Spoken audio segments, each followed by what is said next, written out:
Good morning. This is Pastor Zach with the Goodland United Methodist Church here with your morning devotion. Today I'll be reading from Genesis chapter 12, verses 4 through 9.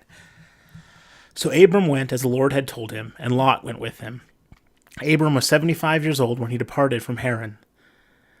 Abram took his wife Sarai and his brother's son Lot, and all the possessions that they had gathered, and the persons whom they had acquired in Haran, and they set forth to go to the land of Canaan. When they had come to the land of Canaan, Abram passed through the land to the place at Shechem, to the oak of Moreh. At the time the Canaanites were in the land. Then the Lord appeared to Abram and said, "To your offspring I will give this land."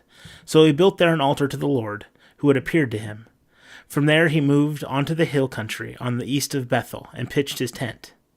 And there he built an altar to the Lord, and invoked the name of the Lord. And Abram journeyed on by stages toward Negeb. A reflection on these verses from Oswald Chambers' book, My Utmost for His Highest, and this reflection is entitled Worship. Worship is giving God the best that He has given you. Be careful what you do with the best you have. Whenever you get a blessing from God, give it back to Him as a love gift. Take time to meditate before God, and offer the blessing back to Him in a deliberate act of worship. If you hoard it for yourself, it will turn into spiritual dry rot, as the manna did when it was hoarded by the Israelites in Exodus. God will never allow you to keep a spiritual blessing completely for yourself. It must be given back to Him so that He can make it a blessing to others. Bethel is a symbol of a fellowship with God. Ai is the symbol of the world, off to their east. Abram pitched his tent between the two. The lasting value of our public service for God is measured by the depth of the intimacy of our private times of fellowship and oneness with Him.